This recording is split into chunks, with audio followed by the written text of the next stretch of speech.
तो आज इस वर्षावास के समापन समारोह के अवसर पर पूज्य भंते लोकपाल, भंते अछीना और सभी भंतेगण और उपासक उपासिकाएं, क्योंकि हम जानते कि 3 महीने पहले अश्विनी पूर्णिमा तक, यानी आषाढ़ी पूर्णिमा से लेकर अश्विनी पूर्णिमा तक हम लोगों ने 3 महीने का यह वर्षावास का जो काल है उसको हमने एक प्रतिज्ञा के रूप में हमने उसको ग्रहण किया था। और ग्रहण करने के बाद में इस विचार को भी किया था कि इस वर्ष जो है वह कोरोना का समय है और इस कोरोना की महामारी में लोग काफ़ी डरे हुए हैं। लोगों को घर से बाहर नहीं निकलने दिया जाता या समूह के रूप में एक जगह इकट्ठा नहीं हो सकते। तो ऐसे समय में वर्षावास की हमारी अपनी संस्कृति का भाग है, हमारा अपना एक जीवन पद्धति है। तो इस जीवन पद्धति को हमें अपनाना तो पड़ेगा ही, और जो उपासक उपासिका है उन्हें भी देशना का लाभ मिलना चाहिए इस भावना के साथ में, क्योंकि हम लोग अभी देख ही रहे कि जो साइंस और टेक्नोलॉजी का युग है इसमें कैसे हम अपने जीवन में समय को बचाते हुए, लेकिन हमें धर्म का काम भी करना है और धर्म का लाभ भी लोगों को मिलना चाहिए। इस भावना के साथ में ये 3 महीने का कार्यक्रम हम लोगों ने आयोजित किया था और 3 महीने तक लगातार आप सभी लोगों ने इस देशना को सुना है। तो मैं सबसे पहले उन सब लोगों के प्रति मैं श्रद्धा भाव या मंगल कामनाएं या अभिनंदन मैं करना चाहता हूं, जिन लोगों ने 3 महीने तक लगातार प्रत्यक्ष रूप से अपने ज्ञान का वर्धन करने के लिए, अपने ज्ञान को बढ़ाए रखने के लिए 3 महीने की सभी लोगों ने देशना को सुना है। क्योंकि ये हमारे लिए बहुत महत्वपूर्ण बात मानी जाती है कि हम ज्ञान को किस तरह से अपने जीवन काल में सुनकर उतारने की कोशिश कर सकते हैं। इसलिए 3 महीने का जो कार्यकाल है ये प्रत्यक्ष रूप से अनुभव करने का कार्यकाल माना जाता है कि जो हमें समय मिला है उस समय का सही उपयोग करके, ध्यान साधना करके, कुछ ज्ञानवर्धक बातों को सुन करके, उसकी चर्चाएं करके हम उन बातों को अपने व्यक्तिगत जीवन में किस तरह से उतार करके उसका अनुभव ले सकते हैं। और इसलिए 3 महीने तक लगातार संपूर्ण विश्व में जहाँ जहाँ पर भी बौद्ध लोग निवास करते हैं वहाँ वहाँ लोग जो है इस तरह का अपने जीवन पद्धति को बनाए रखने के लिए, उसका आचरण करने पर विशेष जोर देने की कोशिश करते हैं। और तब से लेकर आज तक ये सभी परंपराएं चलते आ रही है कि हमने करके देखना चाहिए, क्योंकि जो कुछ भी बातें कही गई है, किताबों में लिखी गई है, वो हमें इस बात का जानकारी देती कि हमने वैसा करके देखना चाहिए। यदि करके देखा गया है तो उसका व्यक्तिगत जीवन में अनुभूति के तौर पर, अनुभव के आधार पर उसको हम जान सकते हैं कि तथागत ने जो बात कही है वो बात सही में जीवन के योग्य है या नहीं है, जो जीवन में उतारने योग्य है या नहीं है, या उसको करके देखने के बाद में वैसा का वैसा अनुभव होता है या भी नहीं है। और इसलिए वर्षावास के काल में आपने देखा हो कि बारिश के महीने में बारिश के समय काफी कुछ संकट आए रहते हैं, और यही संकट नहीं तो आपने देखा हो कि बीमारी का प्रकोप भी ज्यादातर बारिश के महीने में वह आते रहता है। तो 3 महीने तक हम इस तरह का अनुभव करके देखें, उसका अभ्यास करके देखें, और अभ्यास करने के बाद में हम उसको अपनी जीवन काल में उसको उतारते हुए क्या हमने उस चीजों को पाया है या नहीं पाया है। तो ये 3 महीने तक लगातार जो है इस चीजों को करने की कोशिश की जाती है। और तब ये 3 महीने का समय कटने के बाद, जिसे हम वर्षावास का समय मानते हैं, क्योंकि ऐसे समय में बारिश भी होती है और छोटे कीड़े मकोड़े, छोटे जीव जंतु, वायरस, बैक्टीरिया भी आपने देखा होगा पानी की वजह से ये बड़े सक्रिय हो जाते हैं। अब वो सक्रिय होने के कारण स्वाभाविक है कि रोग फैलने की बड़ी संभावना पाई जाती है। प्राचीन काल में भी, इवन आज भी वो सभी कुछ होने की संभावना पाई जाती है। तो ऐसे समय में हम कितना परहेज करते हुए अच्छी चीजों को सुनकर अपने विल पावर को बढ़ाने की कोशिश करें, जाने और समझे कि हमें इस चीजों को जीवन काल में उतारने की कोशिश करना, और कोशिश करने के बाद में उसे अपने जीवन काल के साथ साथ किस तरह से उसका अनुभव लेकर उस व्यवहार को हम करने की कोशिश करेंगे, उस आनंद को हम उठाने की कोशिश करें। इसलिए 3 महीने के कार्यकाल में इस जीवन पद्धति का अंगीकार किया जाता है। और विशेष तौर पर ये प्राचीन काल में भिक्षुओं के लिए वर्षावास का आयोजन किया गया कि जो लोग इधर उधर घूमते थे और घूमने के बाद में उन्हें समय नहीं मिलता था और बारिश के समय अनेक प्रकार की मुसीबतों का सामना करना पड़ता था। तो ऐसे प्रसंगों पर ये बात कहेगी कि एक जगह आप रहिए और एक जगह रहने के बाद में ज्ञान का संपादन कीजिए, जितना ज्ञान का संपादन कर सकते हैं, क्योंकि ज्ञान जो है वो इंसान के जीवन के लिए उसकी अपनी योग्यता को बनाए रखने में सहायक बनता है। और वो जो अनुभव है, वो अनुभव भी उस व्यक्ति के जीवन काल में उसे जीने के लिए प्रेरित करता रहता है। तो दो चीजें मनुष्य के लिए बड़ी काम की मानी जाती है, एक तो ज्ञान और दूसरा अनुभव। जब हम उस ज्ञान का जो इम्प्लीमेंट अपने जीवन काल में करने की कोशिश करते हैं, तो उसका साक्षात अनुभव हमें हो जाता है। और जो अनुभव होता है उसका हमारे अपने जीवन काल में जो कुछ भी ज्ञान जिसे हम कहते हैं बोध का हो जाना, वो बोध हमें प्राप्त हो जाता है। उस आधार पर हम अपने जीवन को जीने की कोशिश करते हैं। और इसलिए 3 महीने के कार्यकाल में प्रत्यक्ष ज्ञान की अनुभूति करके देखना, इसे कहा जाता है कि हम प्रत्यक्ष ज्ञान की अनुभूति करके देखें, उसको हम स्वयं प्रत्यक्ष करके देखें, सुन कर देखें। तो इसलिए आपने देखा हो कि आप लोगों ने जो बहुत दूर दूर होने के बाद भी इस ऑनलाइन के माध्यम से हमने जो कुछ भी प्रवचन को सुना है, तो सुनने के बाद में हमारा ज्ञान का वर्धन हुआ है कि अलग अलग जो बातें कभी हम लोग समय निकाल कर हम उसको जान नहीं पा सकते थे, या उसको हम पढ़ नहीं सकते थे, या उसको अनुभव नहीं कर सकते थे, लेकिन इसके माध्यम से क्योंकि हमारे पास एक ऑब्जेक्ट पाया गया कि वर्षावास के काल में कम से कम हमने धम्म का श्रवण करना चाहिए। पूरे साल भर यदि मौका नहीं मिलता है, या मिलता भी है लेकिन पूर्ण रूप से नहीं मिल पाता, तो 3 महीने के इस कार्यकाल को हमें इस ढंग से कि हमने सुना है, हमने जाना है। अब सुना और जाना है, तो आपने देखा कि जो बातें हम कभी नहीं सुन पाए थे या सुन भी लिया था, तो उसमें और भी हमारी एक प्रकार से वृद्धि हो गई। और उस वृद्धि होने के कारण आपने देखा ज्ञान में वृद्धि होना ये बहुत महत्वपूर्ण बात मानी जाती है कि ज्ञान की वृद्धि होने का मतलब है कि हमारे मनुष्य के पास में एक प्रकार का ब्रेन के पास डेटा पाया गया। जैसे आपने आज समझते होंगे कि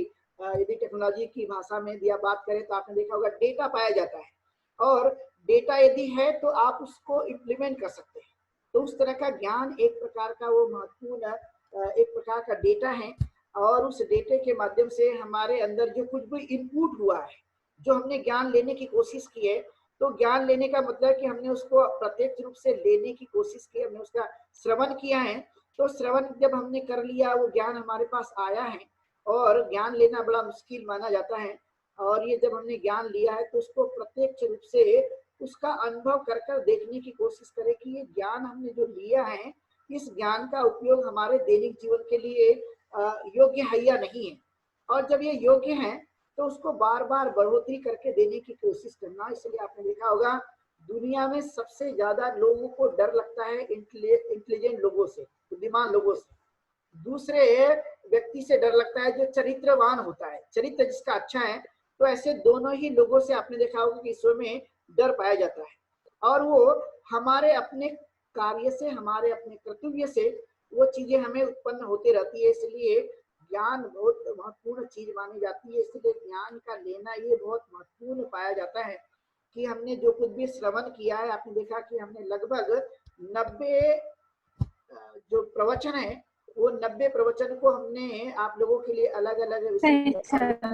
की कोशिश की। और जब हमने अलग अलग रूप से उसको प्रस्तुत करने की कोशिश की, तो उसका एक लाभ जो है वो हमारे अपने जीवन काल में सुनने के कारण प्राप्त होता है, जिसे हम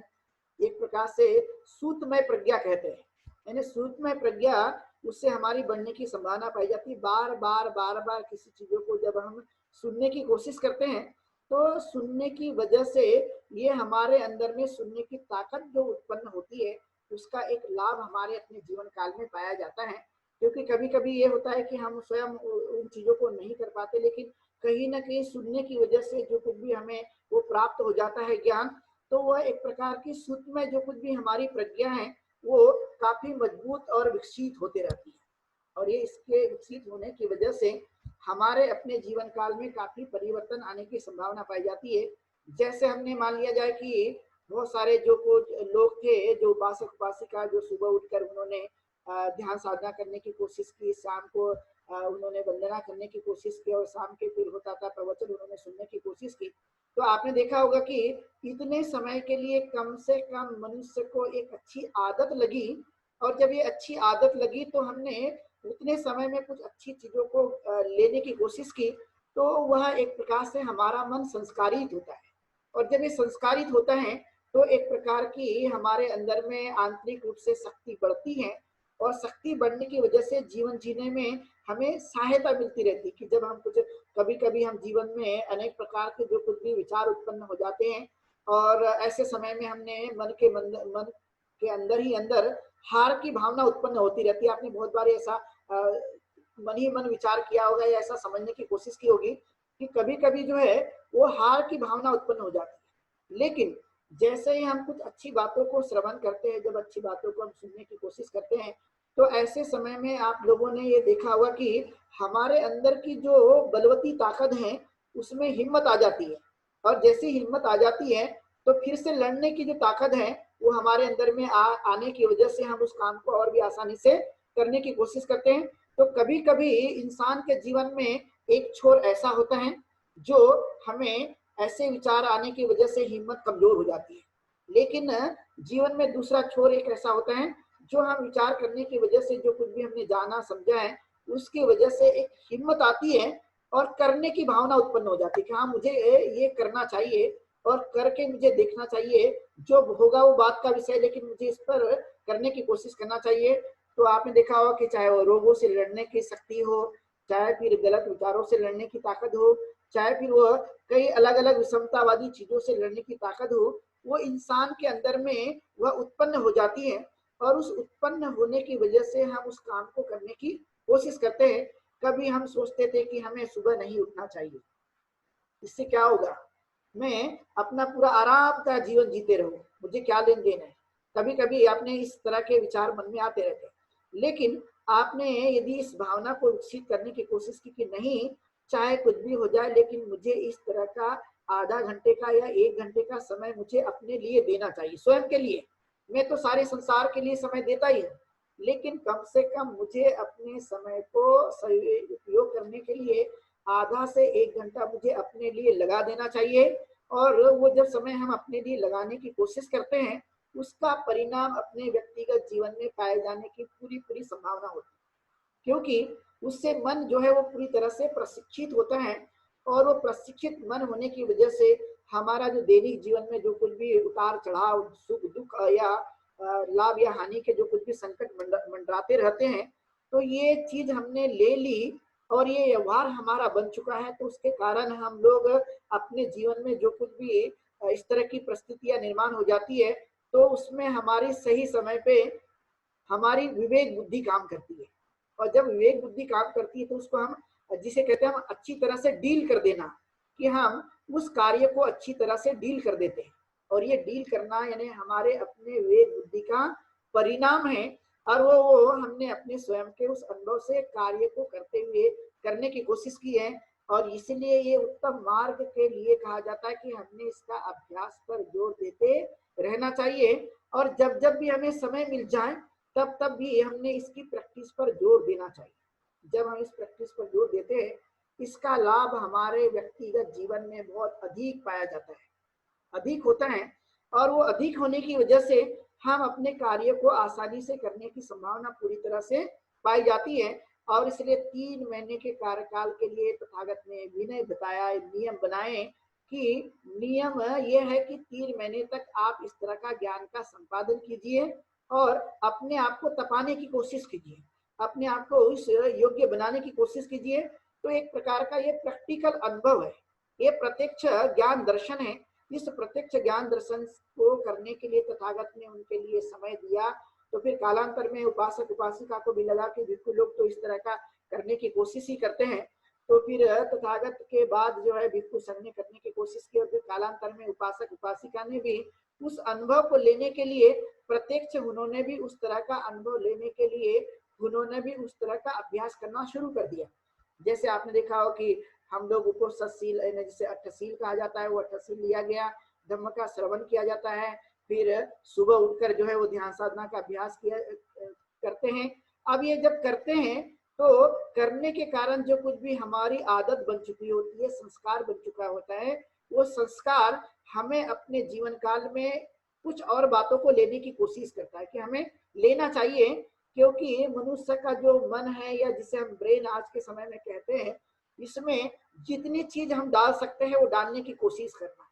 क्योंकि इसकी कैपेसिटी, इसकी जो सीमा है वो अनंत है। और इसलिए आपने देखा हो कि अनंत सीमा है तो उसमें आप जितनी चीजों को संग्रहित कर सकते हैं, अच्छी चीजों को वो डालने की हमने कोशिश करना, उसको भरते रहना जितना हम भरने की कोशिश कर सकते हैं, और गलत चीजों को बाहर निकालने की कोशिश करना। इसलिए कहा जाता है कि वर्षावास के काल में कुशल कर्म का संपादन करना, जितना हम कर सकते हैं। तो कुशल कर्म के लिए जैसे ज्ञान का वर्धन करना है, अच्छी चीजों को लेना है, और कई वह चीजों को अपने आदत में लगाने की कोशिश करना। आदत बन गई तो इंसान का काम हो जाता है, यदि आदत नहीं लगी तो फिर वह काम नहीं होता। तो आपने देखा होगा कि आदत कैसी है, तो आपने देखा होगा कि सुबह हो गई तो चाय पीने की आदत हमें यदि है तो स्मरण हो जाता है कि भाई 8 बज गया तो 8 बजे जो है मुझे चाय पीना चाहिए। 4 बजे की शाम के यदि 4 बजे की चाय पीने की आदत है तो कहीं पर भी रहो लेकिन स्मरण हो जाता है कि मुझे चाय पीनी चाहिए। ऐसी कई तरह की जो बातें हैं वो इंसान को स्मरण करा कर देती है। तो तथागत ने कहा इसके लिए कि ये जो आवश्यकता की चीजें शारीरिक रूप से उसे तो करना ही चाहिए, लेकिन हमें अपने मन के प्रगति के लिए, मन के उत्थान के लिए, मन के अपने उस असली शक्ति को बढ़ाए रखने के लिए भी कुछ नियमित आदतों को लगाने की कोशिश करना चाहिए। चाहे कुछ भी हो जाए, लेकिन मैं इस कार्य को करने की पूरी तरह से कोशिश करूंगा। तो धम्म संस्कार मनुष्य के जीवन काल के लिए वो अनोखी ताकत है, अनोखी शक्ति है, जो हमें एक प्रकार से ऊर्जावान बनाए रखने की वह कोशिश कराती रहती है। और यही तथागत ने काम करने के लिए कोशिश किया कि आप सब, हम सब मनुष्य हैं, तो मनुष्य के जीवन में एक नया और नई क्रांति की जन्म लेने के लिए, हम उस आदत को बनाए रखने के लिए यदि हम कोशिश करते हैं तो हमें स्वयं को करके देखना होगा। अब हम स्वयं को करके देखते हैं तो वो उसकी जो उपलब्धि है, उसका जो हमारे अंदर में असर है, वो असर एक भयानक रूप लेता है। वो असर हमारे लिए कोई नाजुक असर नहीं होता, वह असर एक हमारे जीवन को पूरी तरह से परिवर्तित कर देता है। और इसलिए आपने कई उदाहरण देखे जैसे कि हमने धम्मदेशना के माध्यम से इस बातों को बहुत बार बताने की कोशिश की कि आपने एक खुकार डाकू, एक अनपढ़ गवार और न जाने कितने मूर्ख लोगों को जब तथागत ने संग में लाने की कोशिश की तो एक मूर्ख आदमी भी बुद्धिमान बन गया। एक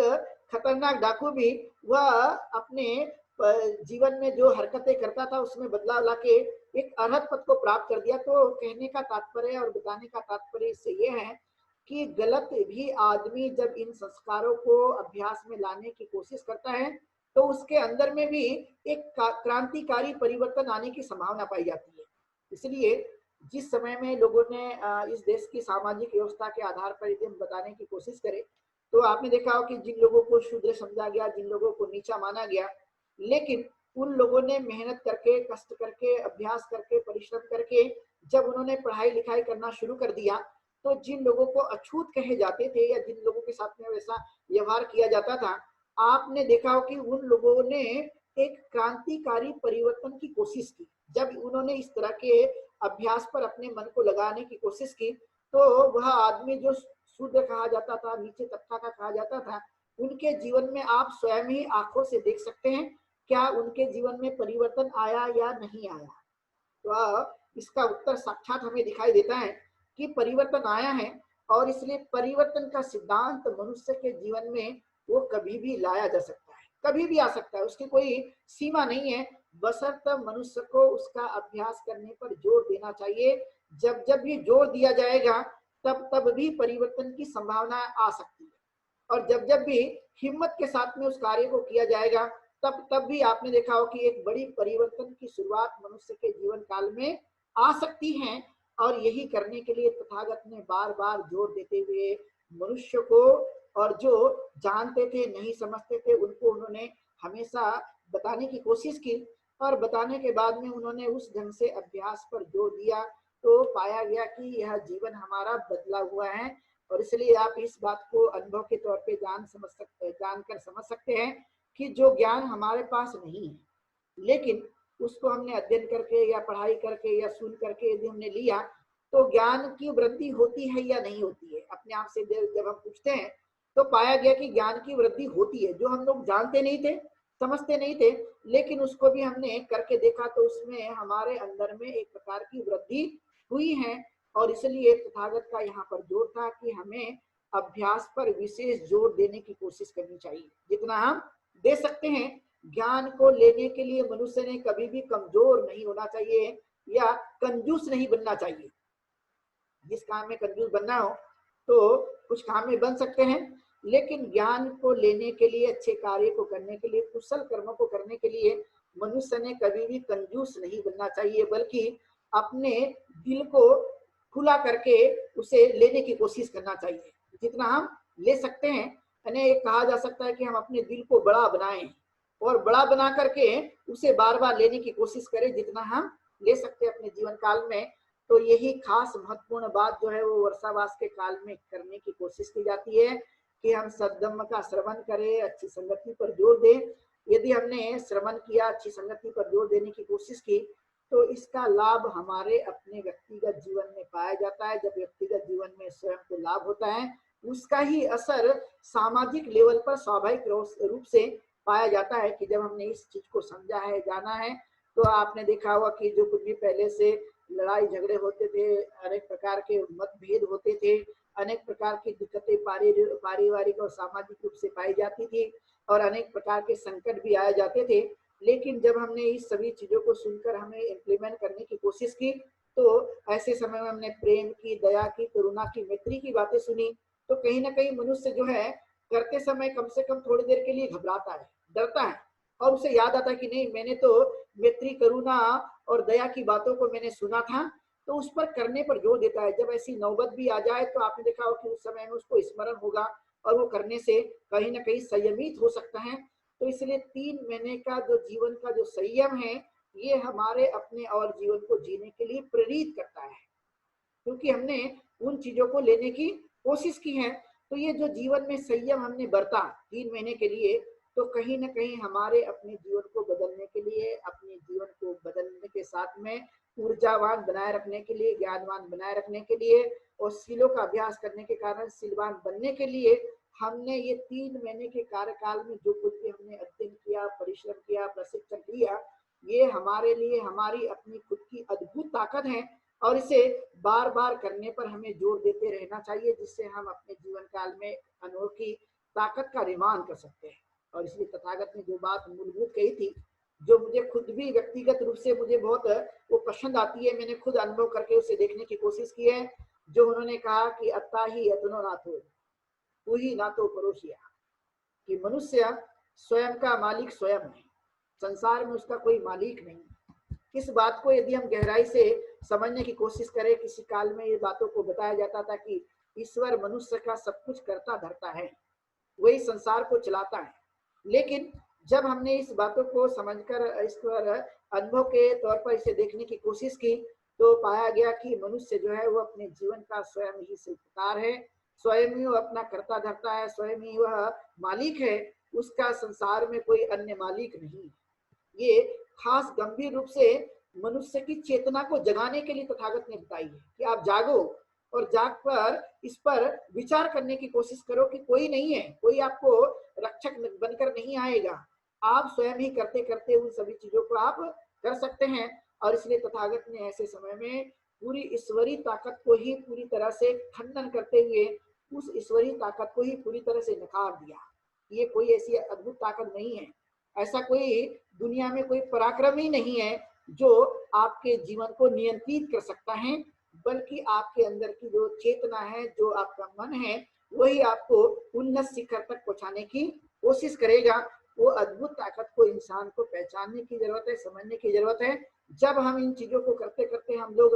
विकसित होते हैं, तो तब हमारे जीवन काल में काफी कुछ परिवर्तन आने की संभावना पाई जाती है। और इसलिए इस 3 महीने के कार्यकाल में, चाहे फिर वो अष्टांगिक मार्ग हो, 10 पारमिताएं हो, चाहे फिर 4 आर्य सत्य हो, चाहे फिर वह प्रतीति समुत्पाद हो, जीवन जीने से लेकर सुख और शांति की अवस्था तक और उत्थान तक न जाने कितने ऐसे 90 प्रवचन को आप लोगों को हमने देने की कोशिश की और बताने की कोशिश की कि हम लोग जो है इस ढंग से अपने जीवन को बनाए रखने की कोशिश करें। तो एक प्रकार से संस्कृति के आधार पर जब हम शुरुआत करते हैं,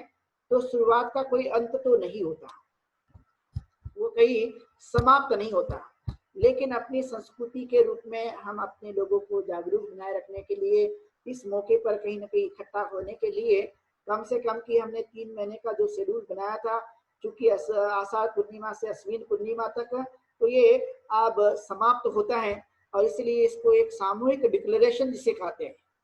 कि एक पब्लिक डिक्लेरेशन होता है कि जब हम शुरुआत करते हैं तब भी वो एक पब्लिक डिक्लेरेशन है, सबके सामने घोषित किया जाता है और जब समाप्त होता है तब भी वो घोषित किया जाता है कि हमने 3 महीने का इस तरह का वर्षावास का आयोजन किया और आयोजन करने के बाद में यह हम लोग इसे समाप्त भी करते हैं। तो ये कहला जाता है कि हमने इसको पब्लिकली डिक्लेरेशन कर दिया कि आज के बाद ये जो है वह 3 महीने का जो कार्यकाल है वो समाप्त होता है। अब ऋतुयाँ बदल जाती है, जो वर्षा ऋतु थी वो अब आपने देखा कि ठंड के लिए परिवर्तित होती है। अभी आपने देखा कि भारत में 4 दिशाएं, जैसे कि हम उत्तर, पश्चिम, दक्षिण और पूर्व मानते हैं। अभी आपने देखा हो कि उत्तर भारत में अभी ठंड की शुरुआत हो चुकी है। आप यहाँ टेम्परेचर देखेंगे तो आपको रात के समय का जो टेम्परेचर है वो 20, 21, 22 भी आपको दिखाई दे सकता है। तो ऋतुयाँ बदलती है कि वर्षा ऋतु के बाद में अभी ये शीतकालीन जो ऋतु है उसकी शुरुआत होती है। तो इस समय में अश्विन पूर्णिमा तक जो कुछ भी वर्षा का काल माना जाता है, उसके बाद धीरे धीरे वर्षाएं कम हो जाती है और ऐसे समय में तथागत ने भिक्षु से कहा कि अब 3 महीने पूरे हो गए हैं, आपने ज्ञान का संपादन कर लिया, आपने अपनी उस साधना के माध्यम से अपने आप को मजबूत बना दिया, तो आप धर्म के प्रचार प्रसार के लिए आप जाइए और लोगों पर अनुकंपा कीजिए, उनको मार्गदर्शन कीजिए। तो इस तरह के जो है वह शुरुआत की जाती है और ये शुरुआत करने के लिए फिर वर्षावास का समापन किया जाता है। तो क्योंकि हम लोगों ने इस बार इस खतरनाक महामारी कोरोना को हमने करुणा से जीतने के लिए हमने 3 महीने का जो कुछ भी अपना जो वर्षावास का जो आयोजन है उसको हमने ऑनलाइन किया और आप सभी लोगों ने बहुत ही दूर दूर से उपासिकाओं ने इस कार्यक्रम में भाग लिया 3 महीने तक, चाहे वो मुंबई से हो, पूना से हो, नागपुर से हो, चाहे भी छत्तीसगढ़ से हो, चाहे भोपाल से हो या जम्मू कश्मीर से हो या अलग अलग जगह रहने वाले जो कुछ भी उपासक उपासिका है, सब लोगों ने इस धर्म देशना को सुना और सुन करके उन्होंने बड़ा अपना कीमती समय जो है वो इस वर्षावास के समय में उन्होंने लगाया। तो स्पेशली सभी जगह के जो कुछ भी उपासक उपासिका थी जिन्होंने 3 महीने का यह कार्यकाल, चूंकि हम जानते हैं कि मुश्किल घड़ी में यह संपन्न हुआ है और ये मुश्किल अभी भी पूरी तरह से हमारे ये समय काल को देखते हुए अभी भी दूर नहीं हुई है, क्योंकि हम जानते हैं कि कोरोना का महामारी अभी भी संकट बनाए हुए हैं और इसकी दवाई भी अभी खोज नहीं ली गई है। तो तब तक जो है इसमें सावधानी बरतने में हमारी भलाई है। तो मैं इस अवसर पर, इस समापन के अवसर पर यही मैं आप लोगों से अपील करता हूँ कि आप लोगों को सावधानी बरतना है, लेकिन हिम्मत किसी भी प्रकार की हारनी नहीं है, क्योंकि हिम्मत जो है मनुष्य को वह ताकत देता है, बल प्रदान करता है और अच्छी अच्छी जो कि बाहरी शक्तियां हैं वो भी पूरी तरह से परास्त होने की संभावना पाई जाती है। इसलिए हिम्मत को बनाए रखना है। आप लोगों ने इस समारोह में पुनः भाग लिया, क्योंकि आज का हमारा अंतिम दिन है और आज की देशना जो है शाम की वो बिल्कुल भी नहीं होगी, लेकिन जब जब भी जो भी समय पे प्रवचन या जो कुछ भी गाइडलाइन होगी वो आपको हम बताने की कोशिश करेंगे। तो इस तरह का 3 महीने का कार्यकाल जो वर्षावास का है वो हम लोग आज यहीं पर समाप्त करेंगे और जिन जिन लोगों ने इस कार्यकाल में पुण्य अर्जित करने के लिए संघ को जो भी दान दिया है तो उनकी दान पारमिता उनके जीवन काल के लिए बल प्रदान करे, सुख प्रदान करे, उनके दीर्घायु बनने के लिए सहायक बने और दिनों दिन वह अपने शांति को प्राप्त हो, ऐसी ढेर सारी मंगल कामना मैं उन सभी के प्रति व्यक्त करता हूँ जिन्होंने इस वर्षावास के कार्यकाल में धर्म श्रवण किया, पुण्य अर्जित करने का कार्य किया और ज्ञान वर्धन करने का जो कार्य उन्होंने बहुत ही अच्छा किया है। तो उन सब उपासक उपासिकाओं को जो आज जुड़ सके और जो लोग नहीं भी जुड़ सके हैं उन सभी लोगों के प्रति में और ईश्वर में रहने वाले तमाम जीव जंतु और सभी प्राणियों के प्रति आज इस हमारी सबकी मैत्री भावना से उनके जीवन में भी सुख और शांति निर्माण हो, ऐसी मैं अनेक अनेक मंगल कामना इस वर्षावास समापन के अवसर पर मैं देता हूं। और आप सभी लोगों ने जो कुछ भी पुण्य अर्जित किया इस मौके पर मैं उन सभी के लिए पुनः एक बार मंगल कामना करते हुए आज की हम लोग इस वर्षावास समापन के कार्यक्रम में जो भंते लोग हमारे साथ आज जुड़ सके, म्यांमार के और लोकपाल भंते ने भी अपनी देशना आज इस मौके पे दी है और उन्होंने काफी कुछ ऐतिहासिक जानकारी आप लोगों को दी और उसी तरह से वर्षावास के काल में जो कुछ भी हमने अनुभव लिया और उस अनुभव को हम लोगों को प्रत्यक्ष रूप से बताने की कोशिश करें कि हमने सुख और शांति अर्जित करने के लिए प्रत्यक्ष रूप से ज्ञान की उस वैल्यू को हमने बढ़ाया, सील की अपनी उस वैल्यू को बढ़ाए रखने की कोशिश की है। और काया वाचा मन से जो कुछ भी हमने संयम बरतने की कोशिश की इस 3 महीने के कार्यकाल में, ये हमारी अपनी असली ऊर्जा है, हमारे लिए शक्ति का काम करेगी। और इसी तरह से हम अपने जीवन को सुखमय बनाने के लिए धर्म के मार्ग पर सतत ही वह अनुसरण करते हुए उस मार्ग को हम जीते रहेंगे। यही आज की देशना और आप लोगों के लिए, सब लोगों के लिए मार्गदर्शन है कि हम अपने धर्म में जितने पक्के बन सकते हैं तो पक्के बनने की मजबूती लाए और पक्के बन सके, जिससे हम अपना भी कल्याण कर सकते हैं और दुनिया में रहने वाले तमाम जीवों का कल्याण कर सकते हैं। ये अद्भुत ताकत मनुष्य के पास विद्यमान है और इसलिए इसे हमें ज्यादा से ज्यादा बढ़ाए रखने की कोशिश करना। और हर दिन जो कुछ भी मैंने समय समय पर आप लोगों को बताने की कोशिश की है कि मेरे जीवन से जो कुछ भी रोग है, जो कुछ भी कष्ट है,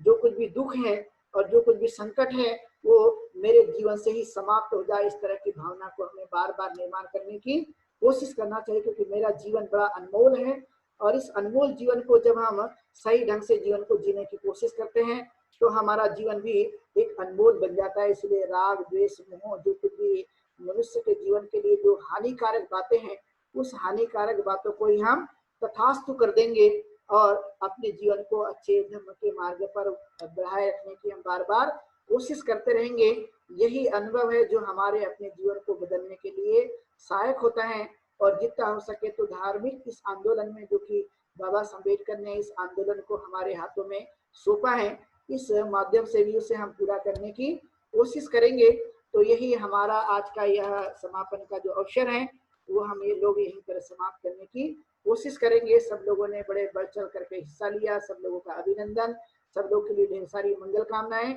आप दीर्घायु बने, सुखी हो। और धर्म पालन गाथा से हम लोग आज के इस समारोह को यहीं पर समाप्त करेंगे। सब पाप सकरणं कुशल उपसंपदं सचेत परियोदपनम् एतं बुद्धानुशासनम् धम्मं चरे सुचरितं नतं दुचरितं चरे धम्मचारे सुखं सेति अस्मिन् लोके परं च न तावता धम्मधरो यावता बुभासति यो च पम्पे सुत्वानं धम्मं कायेन पश्यति सवे धम्मधरो होति यो धम्मं न पमच्छति नाति में शरणं गय्यं बुद्धो में शरणं वरम् एतेन सच्चवचेन होतु ते जयमङ्गलम् नाति में शरणं गय्यं धम्मो में शरणं वरम् एतेन सच्चवचेन होतु ते जयमङ्गलम् नाति में शरणं गय्यं संघो में शरणं वरम् एतेन सच्चवचेन होतु ते जयमङ्गलम् नमो बुद्धाय नमो धम्माय नमो संघाय साधु साधु साधु। सभी को एक सूचना कि आज 2 बजे जो है, जैसे कि हर संडे को हम लोग कार्यक्रम आयोजित करते हैं, तो आज भी इस संडे में भी यही कार्यक्रम रखा गया है। तो आप 2 बजे भी जुड़ सकते हैं और जो कुछ भी हमारे वक्ताजन हैं उनके मार्गदर्शन का आप लोग लाभ ले सकते हैं ठीक 2 बजे। धन्यवाद। वंदामी भंते जी। वंदामी भंते। आपको बहुत बहुत धन्यवाद भंते जी। वंदामी भंते जी। जी हो, धन्यवाद। आपका बहुत बहुत धन्यवाद भंते जी। जय भीम। बहुत बहुत साधुवाद बनते जी। वंदामी भंते जी।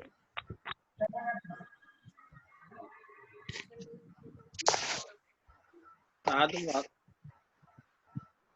स- नमस्कार।